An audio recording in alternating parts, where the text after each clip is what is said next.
Good morning बच्चों।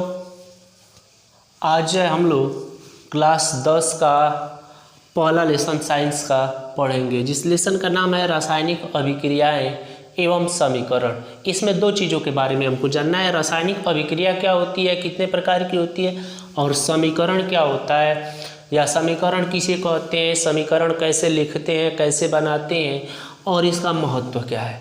तो इन दो चीज़ों के बारे में जो है हमको पहले लेसन में जो है पढ़ना है।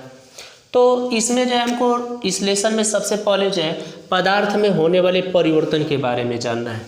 तो पदार्थों में दो तरह का परिवर्तन होता है, एक जो है भौतिक परिवर्तन और दूसरा जो है रासायनिक परिवर्तन। तो देखेंगे अब भौतिक परिवर्तन क्या होता है। भौतिक परिवर्तन और पदार्थ जो होते हैं, पदार्थों में जो अस्थायी परिवर्तन होता है उसे जो है हम भौतिक परिवर्तन कहते हैं। जैसे एग्जाम्पल में देखेंगे अगर तो जल का जमना, जल के तापमान को लगातार हम घटाते हैं तो जल जो है क्या हो जाता है, जल के मॉलिक्यूल्स पास पास आकर के जो है क्या हो जाते हैं, जम जाते हैं। तो यह जो है क्या होता है, भौतिक परिवर्तन होता है। या जल का पिघलना भी जो है क्या होता है, भौतिक परिवर्तन होता है। या इसके अलावा जो है जल का वाष्पीकरण जो है क्या होता है, भौतिक परिवर्तन होता है। तो यहाँ पे जल जो है ठोस के रूप में परिवर्तित हो जाता है, द्रव से ठोस के रूप में। तो यह भी जो है क्या होता है, भौतिक परिवर्तन। या यहाँ पे जो है क्या हो जाता है, तो जल जो होता है या बर्फ जो होता है यह पिघलने लगता है। बर्फ जो होता है वो पिघलता है और बर्फ पिघलता है तो वह भी भौतिक परिवर्तन होता है। या जल का वाष्पीकरण जो होता है वह भी भौतिक परिवर्तन होता है। दूसरा जो है रासायनिक परिवर्तन। पदार्थ जो होते हैं, पदार्थों में होने वाले अस्थायी परिवर्तन को, जो भी पदार्थों में अस्थायी परिवर्तन होता है उसे जो हम रासायनिक परिवर्तन कहते हैं। जैसे यहाँ पर जब हम क्या करते हैं कि अगर जो है कैल्शियम को लिए और इसके बाद ऑक्सीजन को लिए तो कैल्शियम ऑक्साइड बन जाता है। फिर कैल्शियम ऑक्साइड कैल्शियम और ऑक्सीजन में पुनः नहीं परिवर्तित हो पाता है, तो यह जो है रासायनिक परिवर्तन कहलाता है। या सोडियम को लिए क्लोरीन को लिए तो यह जो है सोडियम क्लोराइड में बदल जाता है, लेकिन पुनः अपने आप जो है क्या होता है, सोडियम और क्लोरीन गैस में नहीं टूट पाता है, तो इसे जो हम रासायनिक परिवर्तन कहते हैं। और पदार्थों में जो रासायनिक परिवर्तन होता है इसी के लिए हमें जो है रासायनिक अभिक्रियाएँ पढ़नी होती है। तो हम देखेंगे इसमें जो है रासायनिक अभिक्रिया के बारे में कि रासायनिक अभिक्रिया क्या होती है। इससे पहले इसमें भी एग्जाम्पल जैसे रासायनिक परिवर्तन में देख लीजिए, तो दहन जो होता है यानी कोई वस्तु जलती है तो यह भी जो है क्या है, रासायनिक परिवर्तन है। या इसके अलावा जो है किण्वन जो होता है यह भी जो है क्या है, एक रासायनिक परिवर्तन है। अब आगे जो हम लोग देखेंगे रासायनिक अभिक्रिया के बारे में कि रासायनिक अभिक्रिया जो है क्या होती है।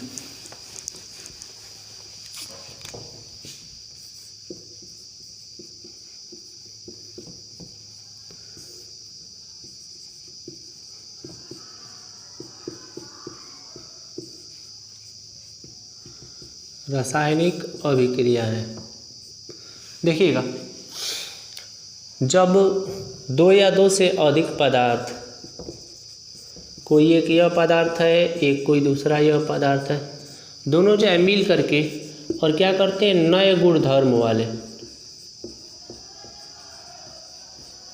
धर्म वाले पदार्थों का निर्माण करते हैं।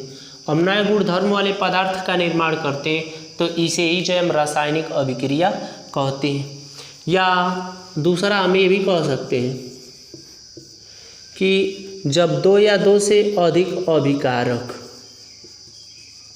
एक अभिकारक यह है दूसरा अभिकारक यह है, अब दो या दो से अधिक अभिकारक आपस में मिलकर किसी उत्पाद का निर्माण करते हैं तो इसे जो हम रासायनिक अभिक्रिया कहते हैं। अब अभिकारक क्या होता है, उत्पाद क्या होता है। तो रासायनिक अभिक्रिया में भाग लेने वाले पदार्थ, जो पदार्थ क्या करते हैं, रासायनिक अभिक्रिया में भाग लेते हैं, उसे जो हम अभिकारक कहते हैं। और जो रासायनिक अभिक्रिया के दौरान प्राप्त होते हैं उसे जो हम उत्पाद कहते हैं। जैसे यहाँ पे हमने मैग्नीशियम को लिया और ऑक्सीजन को लिया, तो मैग्नीशियम भी यहाँ पे अभिकारक है और ऑक्सीजन भी अभिकारक है।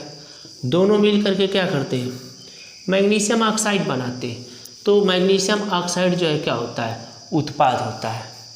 या इसी तरह जो है अगर हम क्या करते हैं कि कैल्शियम को लेते हैं और ऑक्सीजन को लेते हैं, तो यहाँ पे जो है कैल्शियम ऑक्साइड बनता है और कैल्शियम ऑक्साइड भी जो है क्या होता है, तो कैल्शियम ऑक्साइड भी जो है, इसमें कैल्शियम अभिकारक, ऑक्सीजन अभिकारक और कैल्शियम ऑक्साइड जो है उत्पाद होता है। अब इसमें जो हम देखेंगे रासायनिक अभिक्रिया की पहचान, यानी जब किसी पदार्थ के बीच रासायनिक अभिक्रिया होती है तो हमें जो है कैसे पता चलता है कि रासायनिक अभिक्रिया हो रही है, उसकी पहचान क्या है। पहचान, तो पदार्थों में जो है कुछ परिवर्तन होते हैं जिससे जो है हमें स्पष्ट होता है कि रासायनिक अभिक्रिया हो रही है। जिसमें पहला है अवस्था परिवर्तन,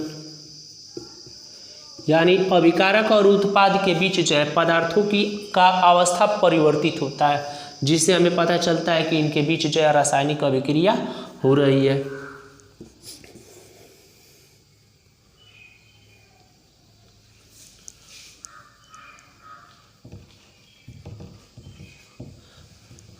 रासायनिक अभिक्रिया हो रही है। या दूसरा जो है रंग परिवर्तन। जब क्या होता है कि पदार्थ जो होते हैं, पदार्थों का रंग यानी अभिकारक और उत्पाद के रंग में अंतर दिखाई देता है, यानी रंग परिवर्तित हो जाता है, तभी भी जो है हमें पता चलता है कि यह जो है क्या है, रासायनिक अभिक्रिया हो रही है। या अगला है गैस का निकलना। अब क्या होता है कि जब हम दो पदार्थों को मिलाते हैं तो मिलाने पर जो नया पदार्थ बनता है उसके बनते समय कोई गैस जो है क्या होती है, बाहर निकलती है, तो उसे भी हमें स्पष्ट होता है कि क्या हो रहा है, रासायनिक अभिक्रिया हो रही है। या इसके अलावा जो है अवक्षेप का निर्माण। अब हम क्या करते हैं, किसी पदार्थ को प्राप्त करते हैं, उसके दौरान कुछ अनावश्यक पदार्थ उसमें जो है क्या हो जाते हैं, अलग हो जाते हैं उससे, तो अवक्षेप का निर्माण होता है। इससे भी हमें स्पष्ट होता है क्या है, रासायनिक अभिक्रिया हो रही है। तो यह जो है रासायनिक अभिक्रिया की पहचान है, जिसके द्वारा हम रासायनिक अभिक्रिया को जो है क्या कर सकते हैं, पहचान सकते हैं।